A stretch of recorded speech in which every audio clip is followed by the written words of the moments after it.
অভিযানের এক টানটান উত্তেজনার মধ্য দিয়েই আমাদের গত পর্বটি শেষ হয়েছিল। নমস্কার সুপ্রিয় শ্রোতা, অপারেশন নীলাঞ্জনা উপন্যাসটির পরবর্তী পর্ব নিয়ে উপস্থিত হয়েছি। চলুন তাহলে শুরু করি। অপারেশন নীলাঞ্জনা। নীলাঞ্জনা রিসর্টের পরবর্তী কাহিনীতে কি হতে চলেছে? স্কুলের বেঞ্চে শুয়ে আমাদের চোখে ঘুম আসবে সেটা আমরা কেউই বিশ্বাস করি নাই, কিন্তু বিশ্বাস না করলেও সত্যি একটা সময়ে আমরা সকলেই ঘুমিয়ে পড়লাম। খুব আরামের ঘুম সেটা না, কিন্তু ঘুম তাতে সন্দেহ নাই। বিচিত্র সব স্বপ্ন দেখলাম। খারাপ স্বপ্নগুলি ভয়ঙ্কর। খারাপ খারাপ মানুষগুলি পিস্তল হাতে আমাদের ধাওয়া করেছে, আমাদের বেঁধে বেঁধে পানির মাঝে ফেলে দিচ্ছে। অনেক রকম কুকুর তাদের ধারালো দাঁত দিয়ে আমাদের পা কামড়ে ধরেছে। এরকম বিচ্ছিরি সব স্বপ্ন। আমরা সরু বেঞ্চে শুয়ে আছি, ভেবেছিলাম রাতে গড়িয়ে নিচে পড়ে যাব, কিন্তু নিচে পড়লাম না। তবে একটু পরপর ঘুম ভেঙে যেতে থাকলো। অনেক ভোরে আমার ঘুম ভেঙে গেল। তখনও চারিদিক আবছা অন্ধকার, নানা রকম পাখি ডাকাডাকি করছে। আমি মাথা ঘুরিয়ে দেখি মিথিলা আর টিটন গুটিসুটি মেরে শুয়ে আছে, তবে উইঙ্গিনের বেঞ্চটি খালি। সে উঠে গেছে। দরজাটা অল্প একটু খোলা। আমি ঘুম থেকে উঠে দরজা ঠেলে বের হয়ে এলাম।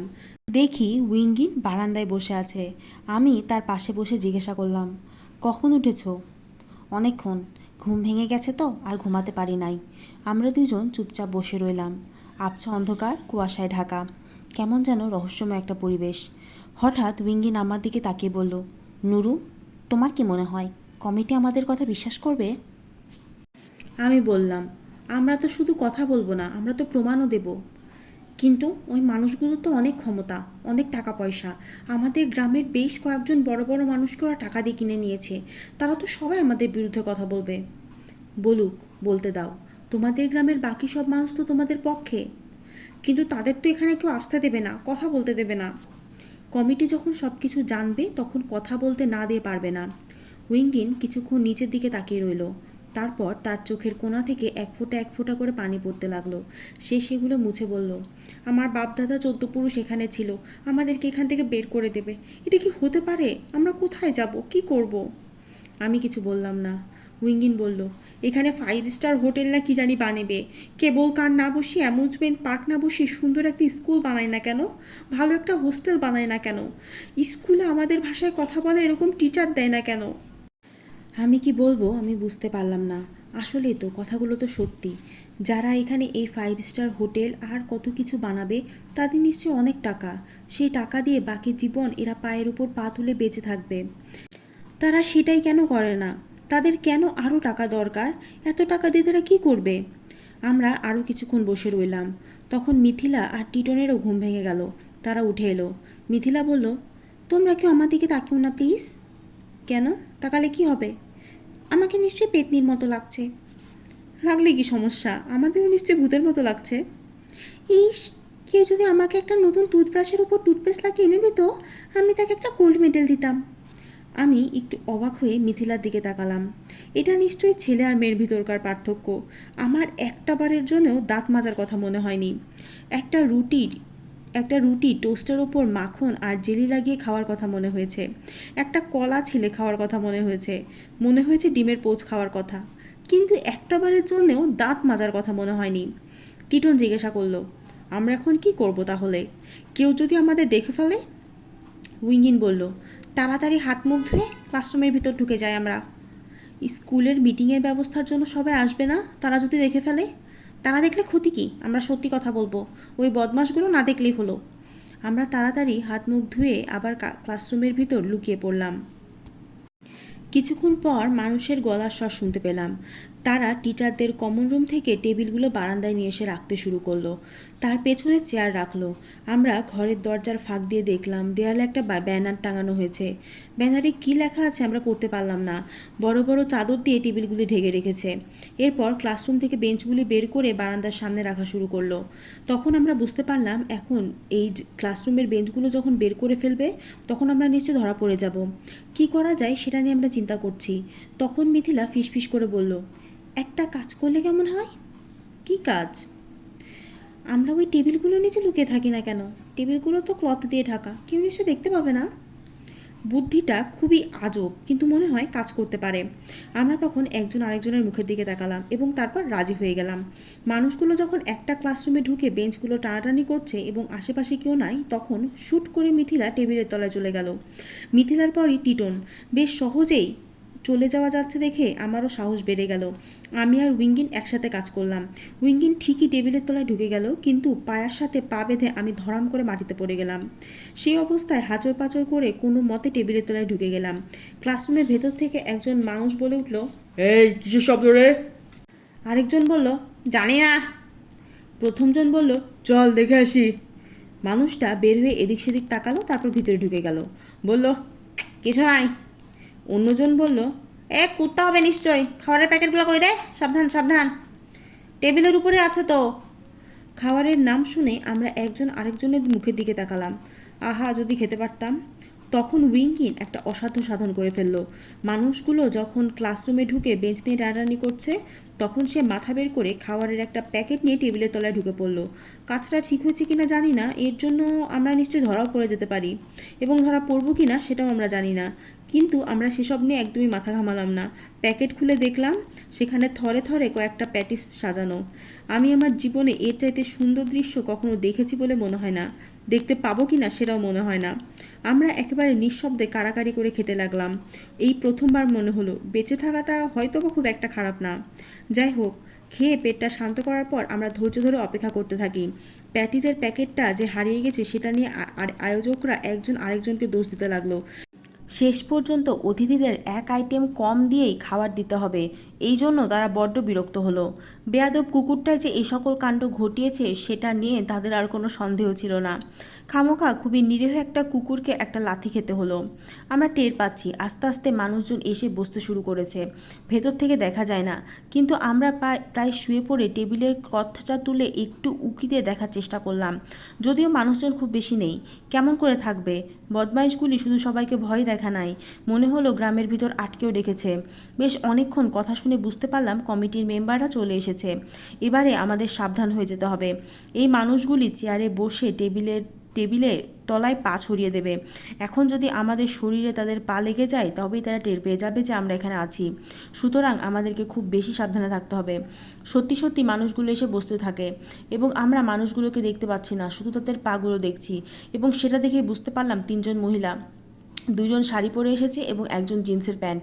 আমরা যতটুকু সম্ভব নিজেদেরকে সরিয়ে রাখলাম যেন আমাদের শরীরে তাদের পা লেগে না যায়। একজন মিটিংটার কী উদ্দেশ্য সেটা বলল। মাইক লাগানো হয়েছে, তাই যখনই কাউকে কথা বলতে হচ্ছে সে চেয়ার থেকে উঠে গিয়ে মাইকের সামনে যে কথা বলছে। একজন কোনো একটা রিপোর্ট পড়ে শোনালো। যে কোম্পানি এখানে 5 স্টার হোটেল বানাতে চাচ্ছে তাদের পরিকল্পনাটি কী, সেটা বানালে কী কী লাভ হবে আর কী কী ক্ষতি হবে দুটোই বলা হলো।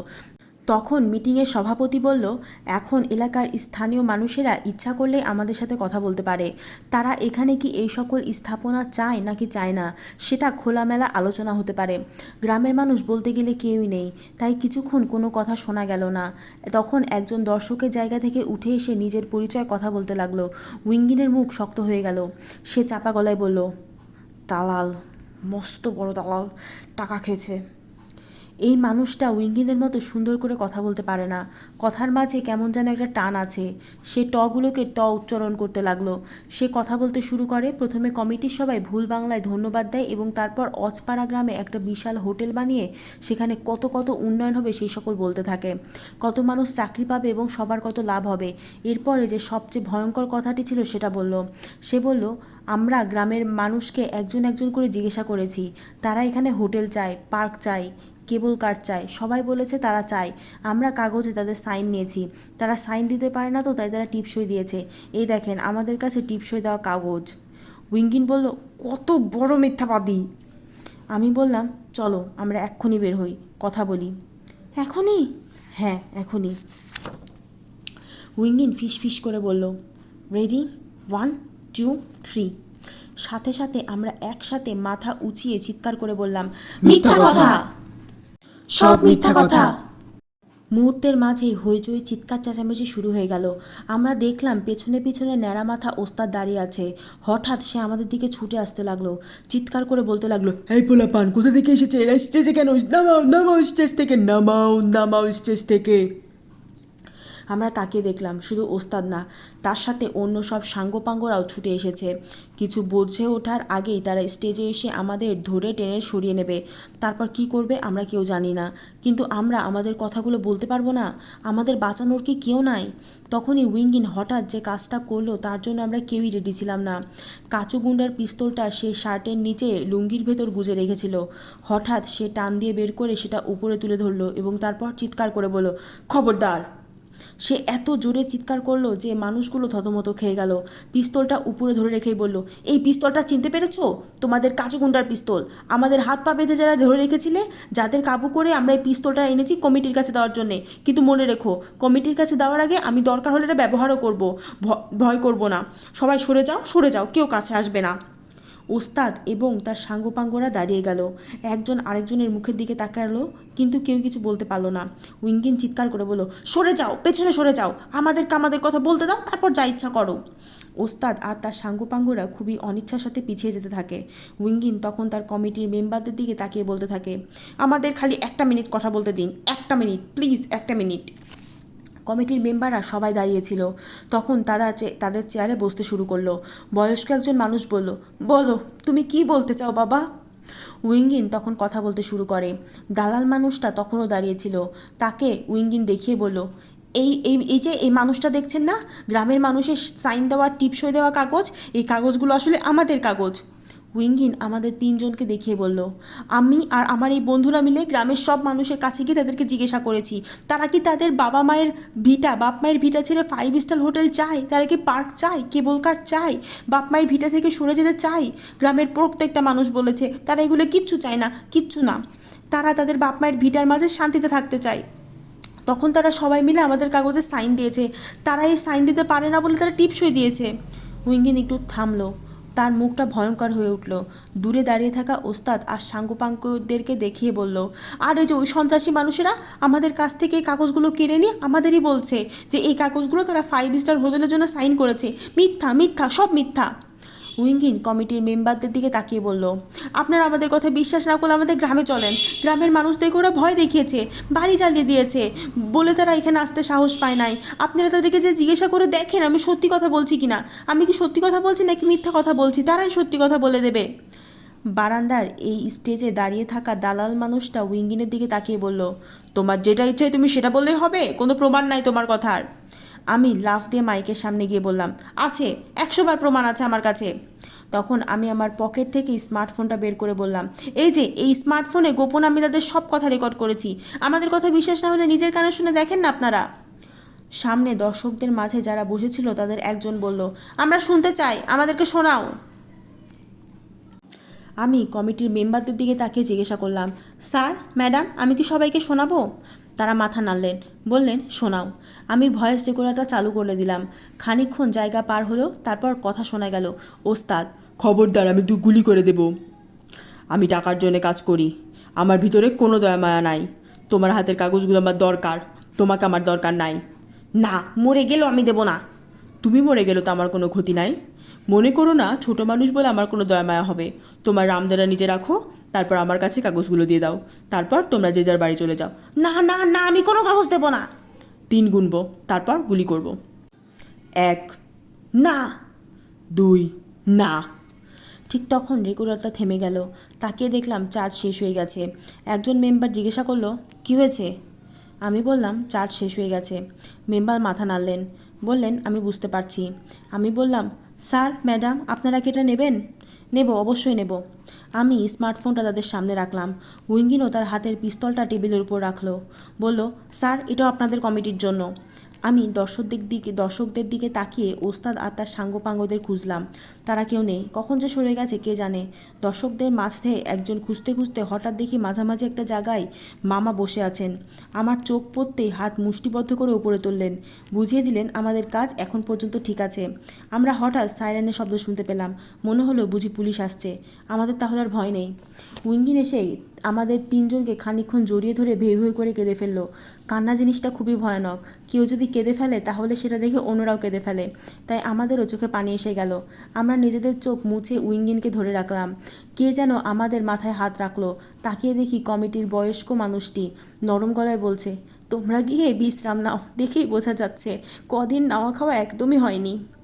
আমি বললাম, আপনাদের জন্য খাবার এনেছিল, সেখান থেকে আমরা এক বাক্স চুরি করে খেয়ে ফেলেছি, অনেক খিদে লেগেছিল তো তাই। ভদ্রলোক হাসলেন। কোনো সমস্যা নেই, তোমরা যে কাজ করেছো সেই জন্য খাবারের বাক্স কেন, বড় কিছুও খেয়ে ফেলতে পারো। Thank you young man, thank you young lady, আমরা তোমাদের সাথে যোগাযোগ রাখবো। আমরা আরও এক সপ্তাহ খানেক ছিলাম। আমরা টের পেতাম সবাই আমাদেরকে চোখে চোখে রাখছে, আমরা আবার যেন না অন্য কিছু করে ফেলি। আমরা অবশ্য আর কিছুই করিনি। কমিটি খুব ভালো রিপোর্ট দিয়েছিল, ঠিক যেরকম উইঙ্গিন চেয়েছিল সেরকম। উইঙ্গিনও খুব খুশি। শেষ পর্যন্ত কী হবে জানি না, কিন্তু সবার ধারণা সেখানে সেই 5 স্টার হোটেল, পার্ক, ওয়াটারফ্রন্ট আর কেবলকার হবে না, নীলাঞ্জনা তার মতোই থাকবে। ওস্তাদ আর তার সাঙ্গপাঙ্গদের পুলিশ ধরেছিল, কিন্তু বিশেষ কিছু হয়নি। এইখানে সন্ত্রাসী কাজ করে বেশি সুবিধা করতে পারে নাই, কিন্তু অন্য জায়গায় আবার করবে। ওস্তাদ বস নামের যে মানুষটার কথা বলতো, সেই মানুষটা কে আমার খুবই জানার ইচ্ছা। তার নিশ্চয়ই আমাদের উপর খুব রাগ, আমাদেরকে পেলে নিশ্চয়ই কাঁচা চিবিয়ে ফেলবে। ফেলুক, আমরা আর কাউকে ভয় পাই না। আমি মামার মতো হওয়ার ট্রেনিংয়ের প্রথম পরীক্ষায় পাশ করে গেছি। একদিন টেলিভিশন থেকে কয়েকজন লোক এসেছিল যে আমাদের সাক্ষাৎকার নেবে। আমি রাজি হই নাই। আসলে খুব ইচ্ছে হচ্ছিল আমার, টেলিভিশন আমাদের দেখাবে, বিখ্যাত হয়ে যাব। কিন্তু তারপরেও মুখ গম্ভীর করে বলেছি, আমি কোনো প্রচার চাই না, বিখ্যাত হতে চাই না, জীবনে শুধু আনন্দ চাই। আমি রাজি হই নাই দেখে মিথিলা, টিটন আর উইঙ্গিনও রাজি হয় নাই। তাদের শখ ছিল কিনা জানি না, কাজটা ঠিক হলো কিনা সেটাও বুঝতে পারলাম না। তবে আমার ভয়েস রেকর্ডারে ওস্তাদদের সাথে আমাদের কথাবার্তা কিভাবে জানি ছড়িয়ে পড়েছে। যারা স্মার্টফোন নিয়ে জীবন কাটায় তারা বলে ভাইরাল হয়ে গেছে। পত্রিকায় কিছু ছবিও উঠেছে। সবচেয়ে চমকপ্রদ ছবিটা হচ্ছে উইঙ্গিন তার পিস্তলটা উপরে তুলে ধরে রেখেছে, পাশে আমরা। আমাদের চেহারায় প্রচণ্ড টেনশন। একদিন মিথিলা রিসোর্ট ছেড়ে চলে গেল, তার কয়েকদিন পর টিটনরা সবাই, আমি আর উইঙ্গিন কয়েকদিন ঘুরে বেড়ালাম, তারপর আমিও চলে এলাম। ঠিক যেদিন চলে আসবো তখন খুব একটা আশ্চর্য ব্যাপার ঘটলো। বিকেলে বারান্দায় বসে আছি, হঠাৎ সামনের গাছটা ধরে কে জানি ঝাঁকুনি দিল। তাকিয়ে দেখি সেই বানর আর তার বাচ্চাটা। আমি উঠে এসে হাত বাড়ালাম।